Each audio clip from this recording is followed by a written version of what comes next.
Hola, bienvenido a un nuevo encuentro de Reavivados por su Palabra, un proyecto mundial que reúne personas de todos los países que todos los días dedican un momento a leer, meditar, reflexionar sobre un capítulo de la Biblia.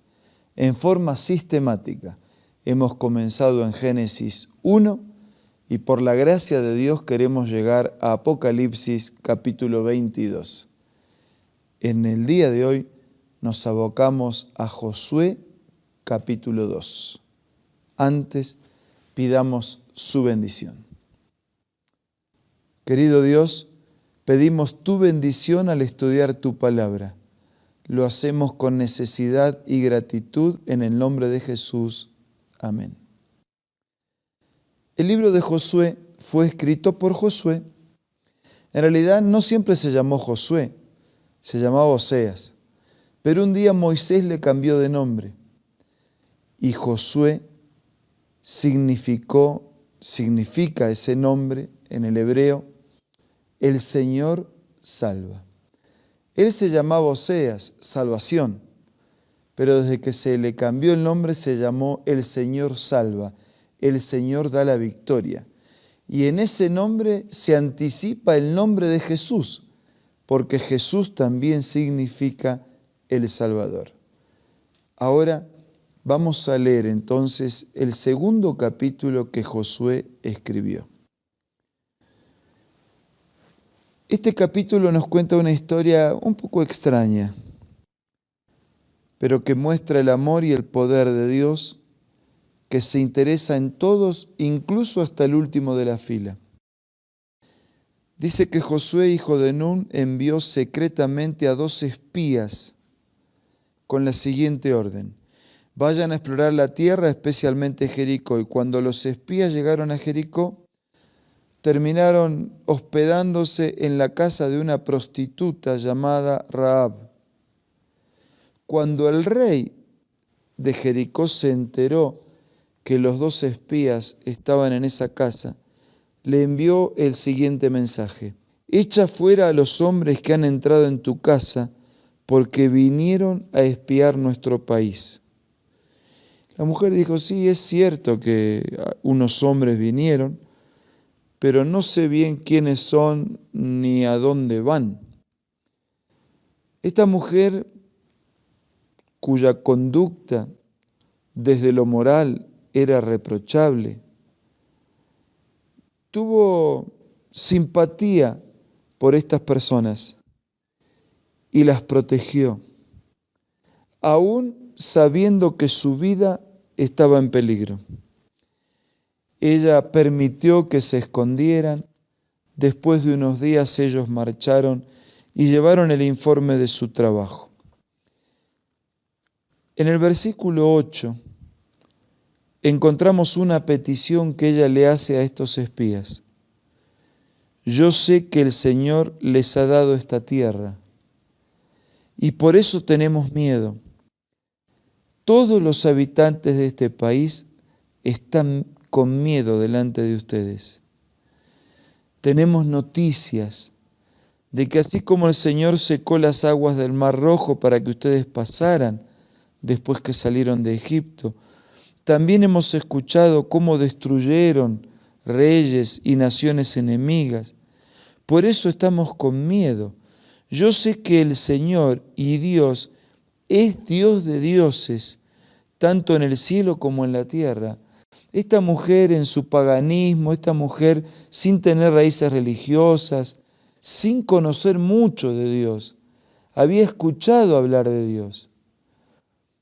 Había escuchado historias de la actuación de Dios y ya comenzaba a sentir que ese Dios, que era el Dios de los otros, podía ser también el Dios de su vida.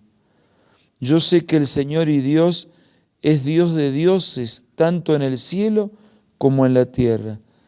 Por eso les pido un favor: juren en nombre de ese Señor que serán bondadosos conmigo y con mi familia, así como yo he sido con ustedes y con Dios.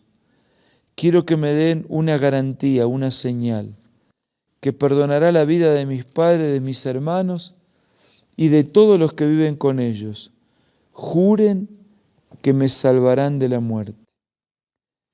Y aquellos contestaron, juramos que serás salva de la muerte. Entonces Rahab bajó por la ventana con una soga. La casa donde ella vivía estaba en la muralla, por lo tanto era necesario bajarlos por la ventana. Escaparon hacia las montañas. Quedaron libres de aquel encuentro, pero atados al juramento que habían hecho, bondadosos con aquella que los había protegido. Pasó el tiempo y cuando los despidió definitivamente, cuando ellos partieron, ella ató un cordón a la ventana. Así había sido la señal, un cordón atado a su ventana. Y ese cordón atado a la ventana iba a identificar en el momento del ataque, entre todas las casas, la casa de alguien que no creía en Dios, que había vivido lejos de Dios, pero que lo había aceptado para perdón, para vida nueva y para salvación. Cuando los espías llegaron, le contaron a Josué lo que había sucedido, y él dijo, el Señor ha entregado todo el país en nuestras manos. Todos los habitantes de estas tierras tiemblan ante nosotros. Amigos, hasta los pueblos enemigos del pueblo de Dios entendían del poder de Dios. Temblaban frente a la posibilidad de que tuvieran que pelear con Dios mismo y la imposibilidad de poder hacerles frente. Y hasta una mujer pecadora como Rahab encontró salvación por creer en el Dios que otros creían. Este es el Dios de la Biblia. Un Dios frente a quienes muchos temen, los que se rebelan, los que se oponen, los que no le creen, temen. Temen por su poder, temen por sus promesas. Pero un Dios para quien incluso el último de la fila tiene oportunidad de salvación. No hace falta en tu casa colgar una soga, un cordón de un determinado color para que Dios contemple y diga, allí hay alguien que cree en mí. Pero sí hace falta colgar en tu corazón y en tu vida la fe, la esperanza y la demostración de la aceptación de la palabra y las promesas de Dios. No importa nuestro pasado, tenemos por delante un futuro maravilloso si podemos confiar y depender de Dios. Perdón, fuerzas para la lucha de cada día y esperanza de eternidad. Esa es la propuesta de Dios para usted y para mí. ¿Será que podemos aceptar esta propuesta? ¿Será que vale la pena ser considerados con la propuesta de Dios y aceptarla en la intimidad de nuestro corazón? Nosotros ya estamos entrando en un nuevo libro. Ayer hemos visto el capítulo 1 de Josué, el cruce del Jordán y la primera tarea, podríamos decir el primer paso de la estrategia en el plan para tomar la ciudad de Jericó. Fue algo interesante que, ideado por Dios, resultó en una gran bendición.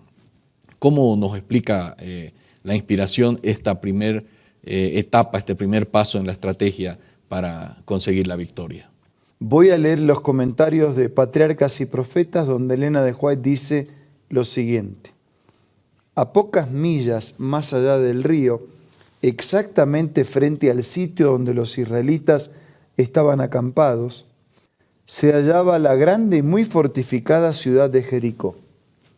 Era prácticamente la llave de todo el país y representaba un obstáculo formidable para el éxito de Israel.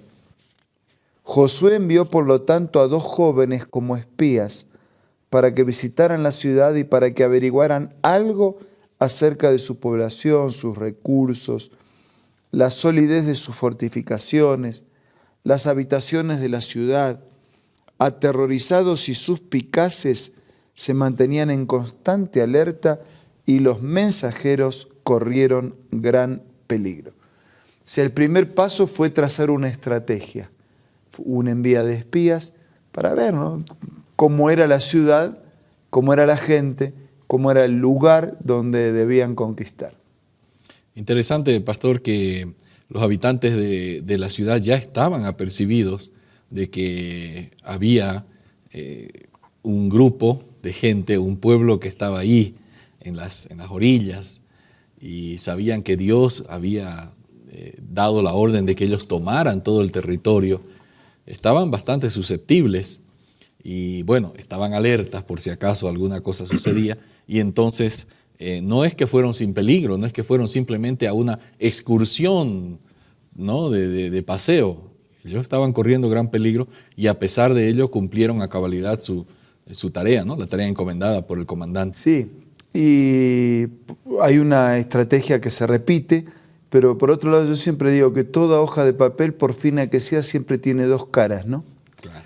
Entonces, ya había pasado una vez de que unos vinieron con un informe negativo y otros positivo, porque el mismo problema para uno es un problema y para otro es una oportunidad, un desafío.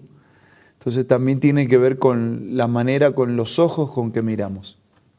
Y bueno, cuando ellos llegan, se dan cuenta que la gente estaba muy, muy temerosa, estaba suspicaz. No, tal vez me imagino que se vistieron de una manera distinta para pasar por allí como extranjeros, no del pueblo de Israel. De todas maneras, rápidamente la gente empezó a darse cuenta, por ahí se ha visto algún extranjero medio extraño, y ellos tuvieron que refugiarse en casa de una mujer. Por la forma como actuó esta mujer, se notaba que todos en Jericó sabían que el Dios de Israel había hecho estragos entre los enemigos del pueblo y ellos estaban temerosos. Pero a pesar de eso, la inspiración nos muestra que Rahab ayudó, esta mujer, ¿no?, de nombre Rahab, ayudó a estos espías. ¿Y qué nos dice, qué nos amplía sobre esta mujer la inspiración divina? El libro Hijas de Dios dice: Rahab era una prostituta que vivía en la muralla de Jericó. Encubrió a los 2 espías israelitas enviados a reconocer las defensas de esa ciudad. Debido a su bondad para con ellos y su profesión de fe en el Dios verdadero, los espías prometieron salvar su vida y la de su familia cuando se produjese el ataque a Jericó. En la genealogía de Jesús registrada en Mateo 1 al 16, se presenta a Rahab entre sus ascendientes. Interesante que esta mujer, en el ejercicio de la prostitución, podría ser considerada, ¿no?, también como de la última de la fila. Claro. Pero como se había corrido en Jericó de la existencia de un Dios, y tú mismo mencionaste que había cierto temor, que en realidad era respeto, reverencia, Claro. No era adoración, pero era un respeto. Esta mujer también había escuchado de ese Dios, y en lugar de tentar y de inducir a estos hombres a la práctica del pecado de la cual ella vivía, ella fue respetuosa de Dios y de estos hombres enviados por Dios. Así que simuló tenerlos en la casa, pero solamente para protegerlos y para ayudarles a escapar. Y esa actitud de fe y de respeto por Dios y por los mensajeros de Dios le valieron que le aseguraran que cuando el mal en su región sería destruida, ella sería preservada por su fe, por su compromiso, por su valor. Y el honor más alto no era preservar su vida, el honor más alto fue que ella iba a aparecer en la genealogía de Jesús. Y es interesante que en los cuadros genealógicos de aquellos días no había lugar para la mujer. O sea, aunque era la mujer la que tenía los hijos, pero el cuadro genealógico contaba del padre. O sea, y este engendró a este y así, todo en nombre de padre, hijo, Pero en San Mateo, capítulo 1, hay un espacio para 5 mujeres, sí, que muestra una total diferencia con toda otra literatura y con otra genealogía. Y alguna de esas mujeres, como Rahab, hay otras también en Mateo 21, eran realmente el último de la fila. Hay mujeres en Mateo 1 que ni siquiera eran israelitas, eran extranjeras, o era esta prostituta de profesión, u otra prostituta de ocasión. Y también entre las 5 mujeres, por supuesto, aparece María como la bienaventurada mujer a quien Dios llamó para que por la obra del Espíritu Santo fuese la madre del Hijo de Dios, ¿no? Para que concibiendo por el Espíritu Santo engendrara a Jesús. Pero hasta el honor más alto de Rahab entonces no fue preservar su vida, claro, sino ser parte de la ascendencia, del linaje del Rey Jesús, que vino a dar su vida para salvarnos. Rápidamente, pastor, 2 cualidades menciona. Dice que fue la primera, bondad, y la segunda, profesión de fe en el Dios verdadero.